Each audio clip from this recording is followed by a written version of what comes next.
할렐루야. 오늘도 우리 복된 주일 하나님 앞에 예배하면서 예배를 통하여서 오늘 또 말씀을 통하여서 시간 하늘로부터 임하시는 하나님의 귀한 은혜와 평강이 여러분의 생업과 가정과 삶의 지경 가운데 충만히 임하실 수 있기를 우리 주님의 이름으로 축복합니다. 우리 식구라는 말이 있죠. 식구라는 말을 음식할 때 식자에다가 입구자입니다. 그래서 밥을 먹는다. 같이 밥을 먹는 사람들을 우리가 식구라고 합니다. 우리 교회 공동체는 여러분 다 식구죠. 뭐 예배를 같이 드리기 때문에 식구이기도 하지만 예배를 마치고 또 성도의 교제 시간에 식사를 함께 하기 때문에 식구이기도 합니다. 그런데 이렇게 보면 간혹 그런 분들이 계신 것 같아요. 예배는 드리시고 좀 바쁜 일이 굳이 없으신데도 그냥 가시는 분들이 있는 것 같습니다. 그 뭐 좀 이해는 좀 되죠. 뭐 밥까지 먹고 가기는 조금 뭐랄까요, 좀 모르는 분들도 있고 좀 어색한 분들도 있고 처음 보는 분들도 있으니까 식사는 하지 않고 그냥 나가서 뭐 짜장면을 드시든지 집에 가서 라면을 끓여 드시는지 그렇게 하실지라도 교회에서 식사를 잘 안 하시는 분들이 계십니다. 그런데 여러분 그 좋은 방법은 아닌 것 같습니다. 예배 드리는 것도 여러분 중요하지만 예배만큼 중요한 것이 여러분 성도의 교제라고 합니다. 성도가 함께 식사를 하면서 같이 식구가 되어서 식사를 하는 것도 우리가 예배 가운데 하나입니다. 그러니까 오늘은 또 오늘뿐만 아니라 앞으로도 주일날 식사 안 하시고 가시는 분들은 좀 바쁘시더라도 주일날에는 우리 교회 밥이 꽤 잘 나옵니다. 그러니까 꼭 식사하시고 같이 식구가 되어서 교회 공동체를 함께 이루었으면 좋겠고요. 뭐 예배를 안 드리고 밥을 먹어도 되냐? 뭐 예배 안 드리고 밥 먹어도 여러분 문제 없죠? 여러분 교회는 그런 곳이었으면 좋겠습니다. 꼭 뭐 예배를 드리던 뭐 교회를 다니던 사람이던 아니면 다니지 않는 사람이던 여러분들이 절에 가도 밥은 주거든요. 그렇죠? 뭐 불교 절에 다니는 분들이 교회 와서 밥 달라고 한다고 여러분 교회가 밥을 안 주겠습니까? 그렇지 않습니다. 누구나 교회 주일날 와서 함께 밥을 먹을 수 있는 식구가 되는 것, 하나님이 원하시는 교회의 모습이고 또 그 교회의 모습을 통하여 하나님께서 우리에게 은혜 주시고 또한 복을 더하여 주실 줄로 믿습니다.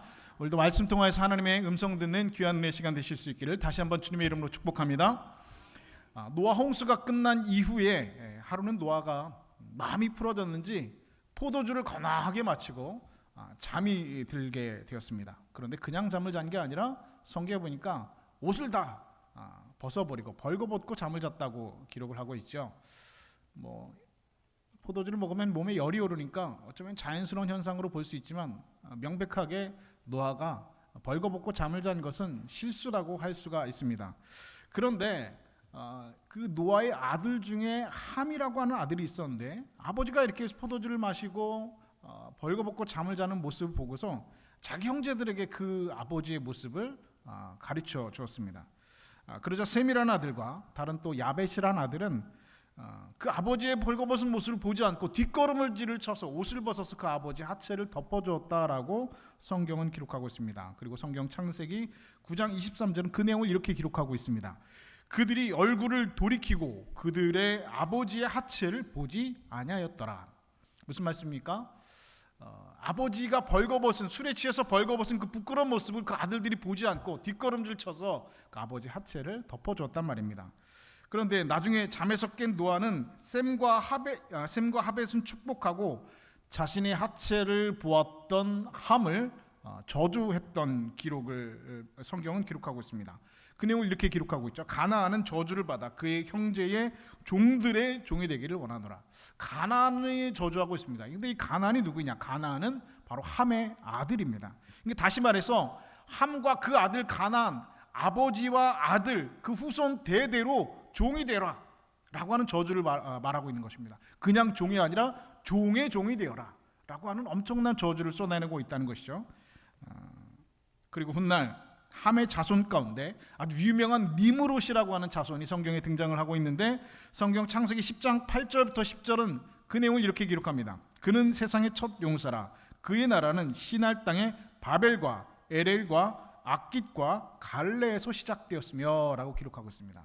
여러분 여기에서 니므롯 그 첫 용사였던 니므롯의 나라가 있었던 땅의 이름 중에 여러분 익숙한 이름이 하나 있을 겁니다. 그 이름이 뭡니까? 바벨이라고 하는 이름이죠.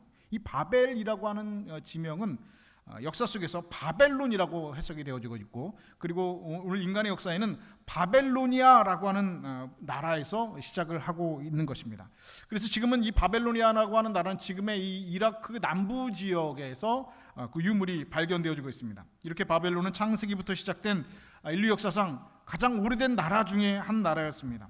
여러분이 학교에서 배운 함무라비 법전 여러분 기억하시죠? 그 함무라비 법전의 함무라비라고 하는 왕이 바로 이 바벨론의 왕이 되어집니다. 이 바벨론은 그래서 역사 속에서 때로는 아주 강성하기도 하고 때로는 쇠약을 거듭하다가 주전 600년 전 느부갓네살 2세가 통치하던 시기에 최고의 전성기를 누리게 됩니다. 그런데 느부갓네살 2세가 다시는 그 최고의 전성기의 시대가 역설적으로는 유다 백성들에는 최악의 시기가 되어진다는 것이죠. 바벨론이 유다와 노아 홍수 이후에 완전히 원수지간이 되었습니다. 그도 그럴 것이 이 바벨론의 선조가 되는 함과 그리고 셈과 하벳의 후손이 되는 유다하고는 결코 섞일 수 없는 그런 원수지간이 되었습니다. 그래서 바벨론이 유다를 가만둘 리가 없다는 것이죠. 바벨론은 예루살렘 성전을 파괴하고 유다 백성들을 포로로 잡아갔습니다. 남아있는 유다 백성들은 이루 말할 수 없는 고난을 겪게 되었습니다. 그리고 이 모습을 본 오늘 본문의 하박국 선지자는 하박국 1장 5절에서 바벨론이 유다 백성들을 괴롭히는 장면을 이렇게 기록합니다. 그가 낚시로 모두 낚으며 그물로 잡으며 투망으로 보고 그리고 기뻐하고 즐거워하여. 바벨론 사람들은 유다 백성들을 물고기 취급했습니다. 낚시꾼이 마치 낚시로 물고기를 낚고 그리고 그물로 낚고 투망을 던져서 물고기를 몰고 그리고 그 물고기를 잡은 것을 기뻐하고 즐거워했던 것처럼 유다 백성들을 그물로 낚고 그리고 투망으로 던져서 낚아채어서 그 백성들을 마음대로 죽이고 마음대로 유린했습니다. 그래서 하박국 선지자는 1장 13절에서 하나님께 이렇게 묻습니다. 주께서는 눈이 정결하심으로 악을 참아 보지 못하시며 패역을 참아 보지 못하시거늘 어찌하여 거짓된 자들을 방관하시며 악인이 자기보다 의로운 사람을 참기는데도 잠잠하시나이까. 무슨 말씀입니까? 의인이 악인을 심판하는 것은 이해할 수 있지만 악인이 의인을 심판하는 것, 그것은 이해할 수 없다는 것입니다. 설령 잘못된 것이 있어서 벌을 주실 것이면 다른 방법으로 얼마든지 벌을 주실 수도 있을 것인데 왜 하필이면 저 원수 같은 그 바벨론, 그 함의 후손인 바벨론으로 하여금 이런 험한 꼴을 당하게 하느냐라고 하나님께 지금 항변하고 있는 것이죠. 여러분, 오늘 우리도 이와 같은 하나님, 이와 같은 바벨론과 바벨론을 우리가 만날 때가 있다는 것입니다. 이해할 수 없는 일들, 우리 인생 가운데 만날 때가 얼마든지 많이 있습니다. 하나님 왜 이렇게 하십니까? 아니, 하나님 왜 이렇게까지 하십니까? 라고 하나님 앞에 눈물을 흘리며 탄식할 때가 있습니다. 한참 건강하게 일할 나이에 무서운 병이 들어서 탄식할 때가 있습니다.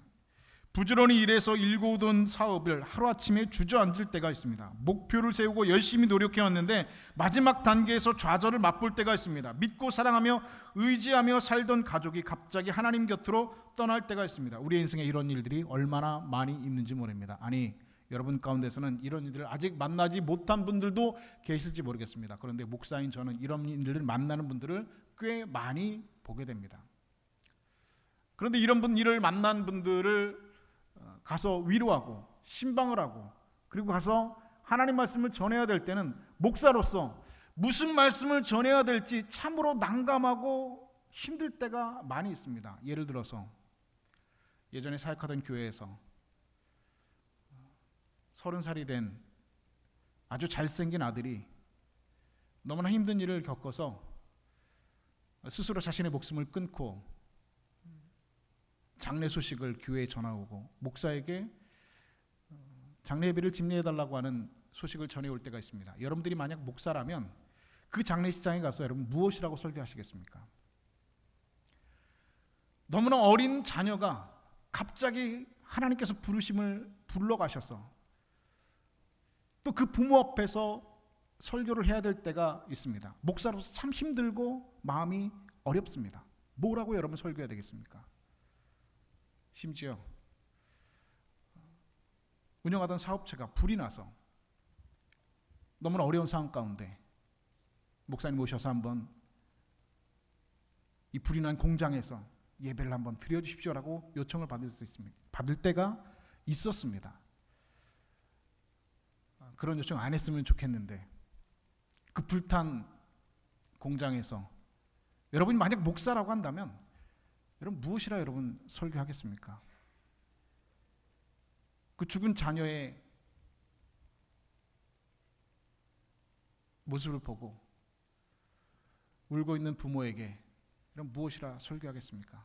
인생을 살다 보면 도무지 이해할 수 없는 이들을 만날 때가 있습니다. 목사인 제가 생각해도 하나님 참 너무하셨습니다 라는 생각이 들 때가 얼마나 많이 있는지 모릅니다. 안타까운 마음으로 눈물 흘릴 때가 너무나 많이 있고 도무지 가서 무엇이라 설교해야 할지 떠오르지 않고 마음이 답답할 때가 목사인 저에게도 얼마나 많이 있는지 모릅니다. 더 고통스러운 것은 그 고통과 그 눈물과 그 안타까움이 있는데 하나님의 뜻이 무엇인지 그도 모르고 목사인 저도 도무지 모를 때가 있다는 것입니다. 여러분, 그러나 우리가 아무리 어려운 일을 만났다고 해도 그 고통의 의미를 알 수 있다고 한다면 얼마든지 다시 일어설 수 있습니다. 왜 하나님께서 이 고통의 시간들을, 왜 이 눈물의 시간들을, 이 안타까움의 시간을 우리에게 주셨는지, 왜 이렇게 하나님 참 무심도 하시지라고 하는 일들을 우리에게 주시는지 그 의미를 우리가 알 수가 있다면 다시 희망을 가지고 일어설 수 있는 힘을 가질 수가 있다는 것이죠. 그런데 하나님께서는 여전히 침묵하십니다. 이해할 수 없는 일들입니다. 성경에는 그런 이해할 수 없는 일들을 만든 사람들을 얼마든지 찾아볼 수 있습니다. 조금 전에 제가 말씀드린 그런 사례들 뿐만 아니라 그런 사례들은 여러분 성경에서도 얼마든지 만날 수 있습니다. 아브라함 보십시오. 하나님께서 아브라함에게 내가 너에게 고향 땅을 떠나라, 젖과 꿀이는 땅으로 내가 너에게 보내줄 것이다, 본토 친척 아비 집을 떠나라 하나님께서 말씀하셨습니다. 아브라함이 하나님 그 말씀에 순종하여서 산을 넘고 물을 건너서 하나님께서 인도하시는 그곳에 도착을 했습니다. 그런데 막상 도착을 하고 보니 그 땅에 무엇이 임했다고요? 기근이 임했다고 성경은 기록하고 있습니다. 아니, 하나님께서 인도하신 그 땅에 가면 기근은 고사하고 좀 먹을 양식을 주셔야 되는 것이 여러분 상식적으로 맞지 않습니까? 내가 너에게 본토 친척 아비 집을 떠나라, 내가 내게 지시할 땅으로 가라라고 명령을 하셨으면 최소한 그곳에 먹고 살 수 있도록 양식은 주셔야 되는 것이 여러분 상식적인 일입니다. 그러나 도착한 그곳에서 아브라함은 기근을 만났습니다. 도무지 이해할 수 없는 하나님 만나고 있습니다. 요셉을 보십시오. 요셉에게 하나님께서는 위대한 사람이 되는 꿈을 꾸게 하셨습니다. 그런데 여러분, 요셉이 위대한 사람은커녕 애굽의 종으로 팔려갔습니다. 종으로 팔려간 것도 억울한데 엄청난 누명을 뒤집어쓰고 이제는 죄수가 되어서 감옥에 갇혔습니다. 도무지 이해할 수 없는 일을 요셉이 만나게 되었습니다. 사도 바울을 보십시오.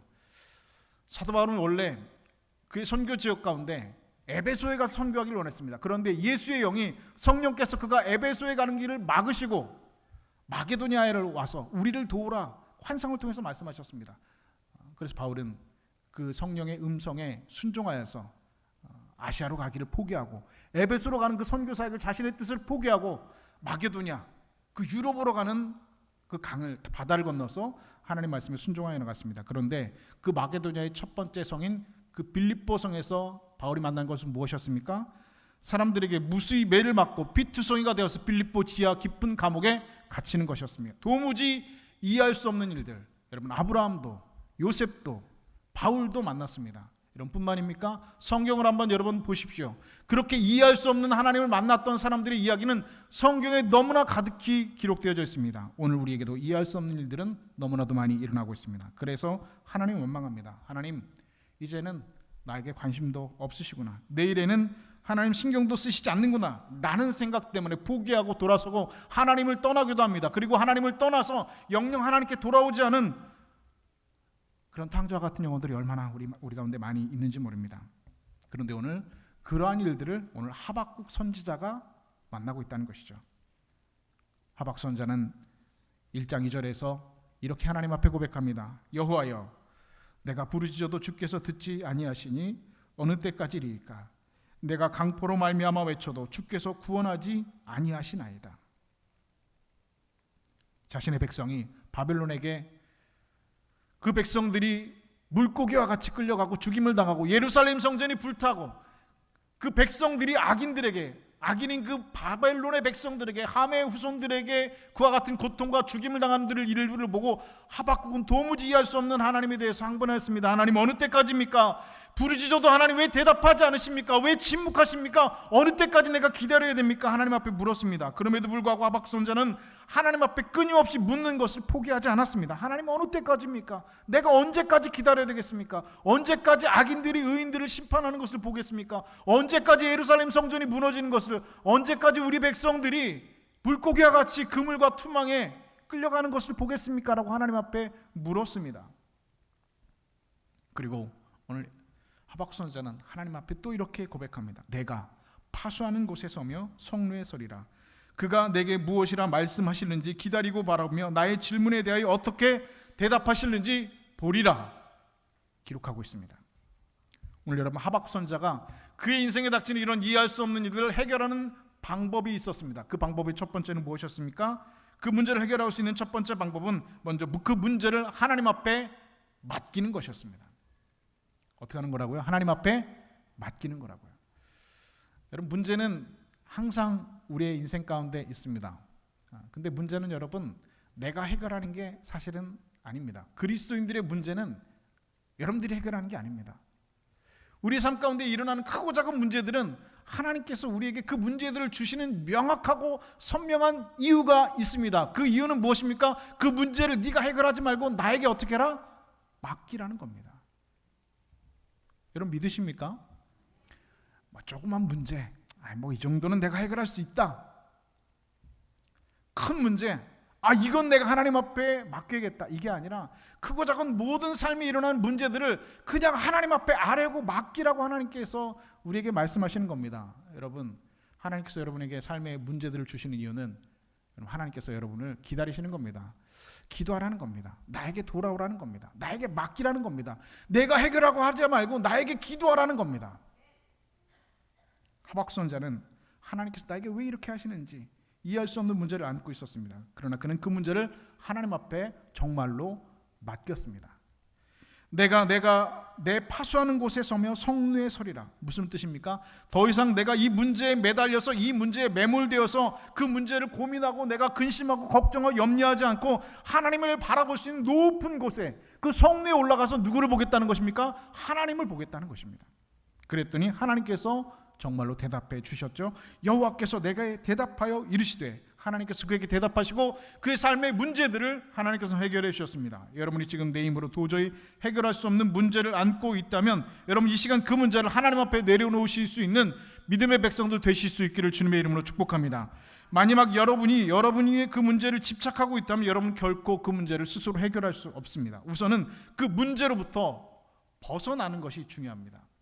문제가 있는데 그 문제에 매몰되어서 그 문제를 바라보고 있다고 그 문제는 결코 해결되지 않습니다. 여러분 경험적으로 알고 계시잖아요. 어떤 문제가 있습니다. 그 문제를 바라보고 고민하고 염려하고 한다고 해서 그 문제가 해결된 적이 있었던가요? 단 한 번도 없었어요. 제가 이제까지 살면서도 삶에 수많은 문제들이 있었지만 내가 그 문제를 고민하고 걱정하고 내가 해결하려고 애를 쓴다고 해서 그 문제가 해결됐던 적은 단 한 번도 없었습니다. 만약 여러분들이 그 문제를 집착하고 있다면 우선은 그 집착을 버리고 그 문제로부터 벗어나는 것이 중요합니다. 그리고 이제 더 이상 그 문제를 바라보지 말고 누구를 바라봐야 된다고요? 성리에 올라가서, 높은 곳에 올라가서 하나님을 바라봐야 된다는 것입니다. 이것만이 여러분 문제 해결의 방법입니다. 그리고 하나님께서 여러분의 삶 가운데 문제를 주시는 이유입니다. 야곱이라는 사람이 있었습니다. 고향을 떠나서 가진 고생 끝에 큰 부자가 되어서 고향으로 돌아오는데 야곱에게도 문제가 있었습니다. 자식들이 문제였죠. 디나라는 딸이 있었는데 이 디나가 외출했다가 동네 추장에게 아주 끔찍한 일을 당했죠. 성폭행을 당했습니다. 딸이 성폭행을 당한 것도 가슴 아픈 일인데 그 오빠들이, 그 아들들이 쫓아가서 그 동네에 사는 모든 남자들을 거짓말로 속이고 그 남자들을 쳐들어가서 남자들 다 죽여버렸다는 것이죠. 야곱과 그의 가족들은 언제 복수를 당할지 모르는 신세가 되었습니다. 야곱은 그래서 이렇게 고백하죠. 나와 내 집이 멸망하리라 탄식하였습니다. 그런데 그때 하나님께서 야곱에게 나타나셔서 말씀하십니다. 뭐라고 말씀하십니까? 일어나 베델로 올라가라 말씀하십니다.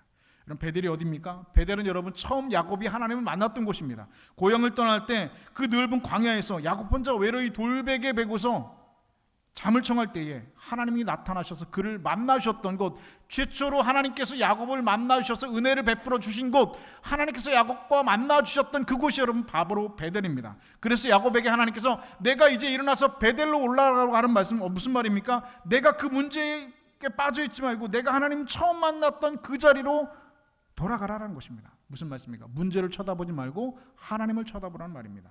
사람에게서 도움을 구하지 말고 하나님을 찾아가란 말입니다. 야곱은 이 말씀에 순종해서 베드로로 올라갔습니다. 그랬더니 하나님께서 과연 그의 인생의 문제를 모두 다 해결해 주셨습니다. 사도 바울은 빌립보서 4장 6절에서 빌립보 교인들에게 이렇게 말씀합니다. 아무것도 염려하지 말고 다만 모든 일에 기도와 간구로 너희 구할 것을 감사함으로 하나님께 아뢰라. 그리하면 모든 지각에 뛰어난 하나님의 평강이 그리스도 예수 안에서 너희 마음과 생각을 지키시리라. 할렐루야. 염려하고 걱정할 일 있으면 그것을 염려하지 말고 내려놓으라는 겁니다. 바라보지 말고 하나님 바라보라는 겁니다. 하나님께서 해결해 주신다는 겁니다. 오늘 여러분들이 걱정하고 염려하는 문제들, 삶의 크고 작은 문제들을 여러분 하나님 앞에 내려놓으시고 맡기실 수 있기를 바랍니다.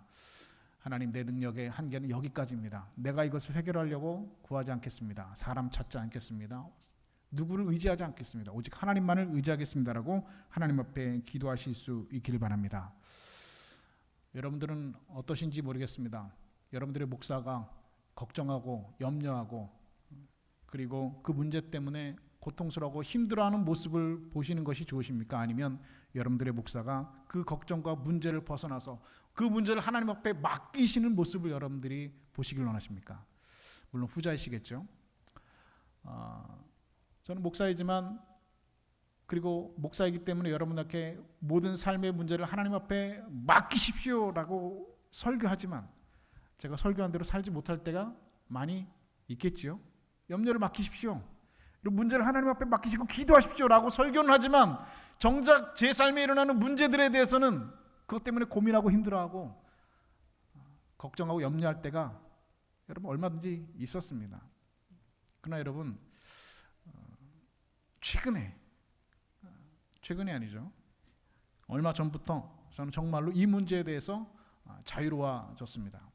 제 삶에 일어나는 크고 작은 문제들을 저는 더 이상 고민하거나 염려하지 않습니다. 그것 때문에 잠을 못 자거나 그것 때문에 불안해하거나 그것 때문에 염려하지 않습니다. 물론 살면서 가끔 생각나고 가끔 이것이 일어날 때가 있습니다. 성령 충만하지 않을 때, 믿음이 연약해질 때, 내 인간적인 모습이 드러날 때 가끔 그런 것들이 여러분 드러나기도 합니다. 그러나 전반적으로 대부분 저는 삶의 문제들을 제가 고민하지 않습니다. 그 문제들을 내가 해결하려고 하지 않습니다.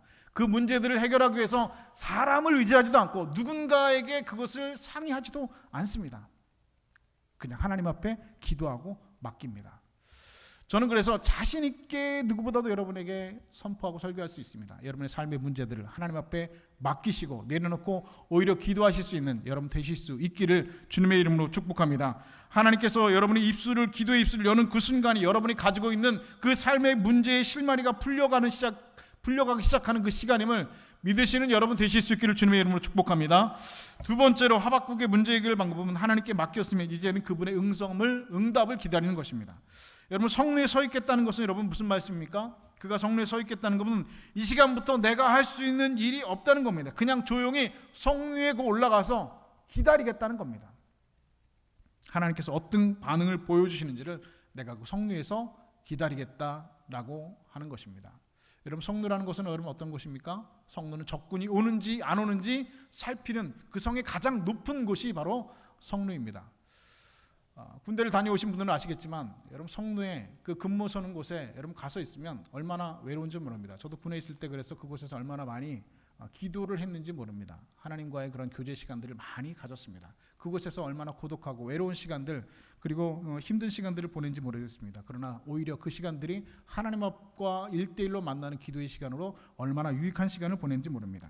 하나님께서 그에게 성리에 올라가겠다라고 하는 말은 그 문제를 하나님께 맡겼으면 이제는 하나님께 내가 기도하면서 하나님께서 그곳에서 나에게 뭐라고 말씀하시는지 내가 하나님의 음성을 기다리겠다라고 하는 결단의 의지입니다.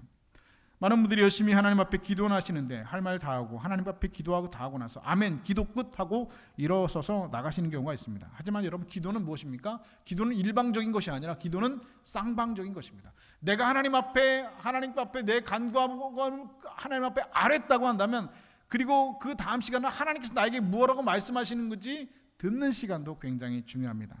내가 하고 싶은 말이 있으면 하나님이 뭐라고 나에게 말씀하시는지 기다리고 들어야 됩니다. 그리고 어떤 문제를 놓고 기도했으면 하나님의 응답을 기다리는 것이 중요합니다.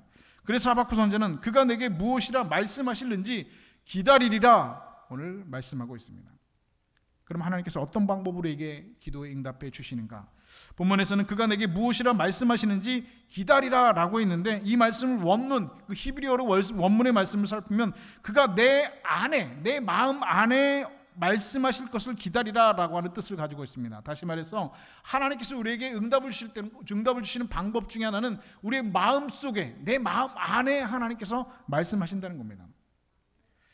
여러분이 말씀을 읽거나 들을 때 특별히 여러분들의 마음을 파고드는 말씀들이 있습니다. 그 말씀이 나에게 유난히 기억되어지고 그 말씀이 잊혀지지 않는 말씀들이 있습니다. 때로는 따뜻하게 감싸는 듯이 내 마음에 위로와 평안을 주는 그런 말씀도 있고, 그리고 때로는 오래된 상처를 건드리듯이 우리의 마음을 찌르고 내 마음을 책망하는 말씀들도 있습니다. 이 모든 것들이 하나님께서 우리의 마음을 통하여서 나에게 주신 하나님의 말씀이고 또한 응답이 되어집니다.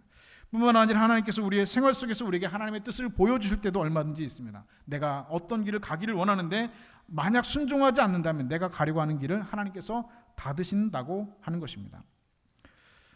저는 애당초에 목사가 되려고 하는 생각을 단 한 번도 해본 적이 없는 사람이었습니다. 정말 은혜로운 분들은 어렸을 때부터 내가 나중에 커서 목사가 되겠다라고 하는 그런 거룩한 뜻을 품는 그런 분들도 계시지만, 저는 애시당초 목사가 되겠다는 생각을 단 한 번도 생각해 본 적이 없습니다. 그러나 하나님께서 어느 순간 저에게 소명을 주셨고 하나님께서 나를 목사로 부르셨다는 그 생각이 아무리 생각해서 내 머릿속에서 떨어지지 않고 거꾸로 서 있어서 떨어지지 않았습니다. 낮이나 밤이나 언제나 제 마음속을 장악하고 있었습니다. 그래서 저는 그 모든 것에 대해서 항복하고 어쩔 수 없이 목사가 되었습니다. 만약 여러분 가운데 여러분의 생각과 마음속에 확실히 지워지지 않고 계속 남아있는 그런 생각들과 하나님께서 주시는 마음들이 있다면, 여러분 그것은 하나님의 음성으로 보시는 것이 여러분 합당한 것이죠.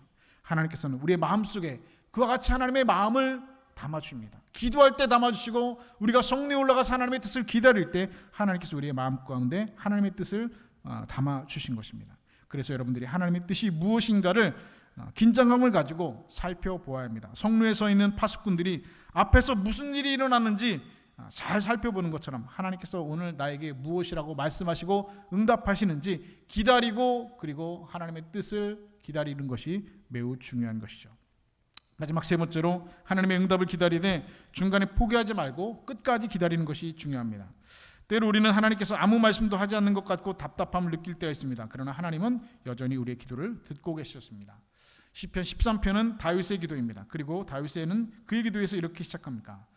여호와여 어느 때까지입니까? 나를 영원히 잊으시나이까? 주의 얼굴을 어느 때까지 숨기시겠나이까? 여러분, 일면 이 다윗의 기도는 하박국의 기도와 많이 닮아 있습니다. 다윗 역시 하나님이 어디 계시냐고 묻고 있습니다. 하나님의 얼굴을 나에게 돌리시고 계시는데 어느 때까지 나를 이렇게 내버려 두시겠습니까? 어느 때까지 나에게 얼굴을 숨기시겠습니까? 라고 하나님 앞에 기도하고 있습니다. 그런데 시편 13편에 여전히 하나님 앞에 그렇게 기도했던 다윗은 그의 시편 마지막을 이렇게 맺고 있습니다. 내가 여호와를 찬송하리니 이는 주께서 내게 은덕을 베푸심이로다. 아멘. 내가 여호와를 찬송하겠다라고 다윗은 자신의 의지를 고백합니다. 그리고 그렇게 내가 하나님을 찬송하는 이유가 무엇입니까? 이는 주께서 내게 은덕을 베푸셨음이로다. 무슨 말씀입니까? 예전에 하나님께서 나에게 이런 어려움이 있었는데 예전에 하나님께서 내가 기도했을 때 하나님께서 은덕을 베풀어 주셨기 때문에 내가 하나님 이렇게 찬송하겠다는 겁니다. 예전에 곰의 발톱에서, 사자의 발톱에서 나를 지켜주셨기 때문에, 예전에 골리앗의 그 칼에서 하나님께서 나를 지켜주셨기 때문에, 예전에 그 광야에서 사울의 창에서 나를 지켜주셨기 때문에, 예전에도 하나님께서 나에게 그렇게 은혜를 주셨던 하나님이 지금도 나에게 이런 은혜를 주시기 때문에, 주실 것이기 때문에 내가 하나님을 찬송하겠다라고 다윗은 그의 시편을 맺고 있습니다. 처음에는 원망과 탄식으로 시작했지만 그의 시편의 마지막은 찬송과 감사로 끝나고 있습니다. 여러분, 이것이 하나님의 자녀들이 누릴 수 있는 기도의 특권이고 기도의 가장 아름다운 모양입니다. 여러분 하나님 앞에 기도하실 때 여러분 다윗과 같이 하나님 앞에 기도하는 그런 은혜가 오늘 우리 가운데 있어야 될 것입니다. 예전에도 하나님께서 나에게 은혜를 베풀어 주셨던 하나님이시기 때문에 지금도 하나님께서 앞으로도 나의 삶 가운데 그 은혜로 함께해 주실 것을 내가 미리 감사하고 하나님을 찬송하겠다라고 여러분 하나님 앞에 고백하는 것입니다. 어떠한 일이 있어도 하나님의 은혜를 기억하며 믿고 의지하는 것 매우 중요한 것입니다. 매우 때로 하나님이 여러분의 기도에 응답하지 않는 것 같은 절망에 빠질지라도 하나님을 향한 믿음과 신뢰를 저버리지 마십시오. 여러분 분명히 기억해야 할 것은 성경에 많은 사람들이 그렇게 하나님을 기다리고 하나님의 은혜를 기다리고 참고 인내하고 절망 가운데 믿음과 신뢰를 버리지 않고 기도했을 때 하나님께서 응답하시는 그 하나님의 은혜를 경험하였던 모든 믿음의 선진들을 우리는 성경을 통해서 기억하고 그것을 여러분 성경을 통해서 우리는 배워야 할 것입니다. 사랑하는 여러분, 오늘 여러분들에게 하나님 저에게 왜 그러십니까? 하나님 저에게 도대체 왜 그러십니까? 라고 하는 탄식과 눈물과 고통이 여러분들에게 있으십니까? 앞에서 말씀드린 도무지 이해할 수 없는 그런 하나님을 여러분 만나고 계신 분이 혹 계십니까? 그렇다면 여러분 먼저는 하나님 앞에 기도하시기 바랍니다. 그리고 앞에서 말씀드린 제가 만났던 그 성도들처럼 여러분 혼자 고민하지 마시고 여러분 혼자 기도하면서 아파하지 마시고 혼자 그렇게 힘들어하지 마시고 여러분 주변 사람들에게 기도의 중보를 부탁하시고 또 목사에게 예배를 청하시고 여러분 함께 하나님의 은혜를 나누는 것이 여러분 중요합니다. 공장에 불이 났는데 목사에게 예배를 드려달라고 말하는 거 쉽지가 않습니다. 가서 설교하는 목사도 쉽지 않지만 불난 공장에 와서 설교해달라고 여러분 말하는 것도 그 용기도 그 믿음도 여러분 쉬운 것이 아닙니다. 아들이 죽고 내가 도무지 이해할 수 없는 하나님, 도무지 감당할 수 없는 그 어려운 상황 가운데서 기도의 제목을 나누고 목사에게 예배를 청하는 것 여러분 결코 쉽지 않습니다. 가서 예배드리는 목사도 쉽지 않지만 그렇게 요청하고 그렇게 함께 은혜를 구하는 것도 여러분 쉽지 않습니다. 그러나 여러분 성경은 그리고 오늘 하박국은 여러분 그것을 무엇이라고 부릅니까? 믿음이라고 부르고 있습니다. 그리고 하나님께서 그 응할 때와 그 묵시를 가르쳐 주시겠다라고 오늘 성경은 말씀하고 있습니다. 여러분 이해할 수 없는 하나님, 도무지 감당할 수 없는 그런 일들 때문에 그 문제들 때문에 고통당하는 분들 계십니까? 그렇다면 이 시간 그 문제들을 분명히 하나님 앞에 내려놓으실 수 있기를 바랍니다. 더 이상 그 문제에 매달리지 말고 여러분 각자의 성내에 올라가셔서 하나님을 바라보시고 하나님의 은혜를 기다리시고 하나님의 응답을 기다릴 수 있는 믿음의 사람들 되실 수 있기를 주님의 이름으로 축복합니다. 간절히 바라기는 오늘 여러분들에게 일어나는 모든 인생의 문제들을 가지고 여러분 각자의 삶의 성내에 올라서 해결함 받는 여러분들 되실 수 있기를 우리 주님의 이름으로 간절히 축원드립니다.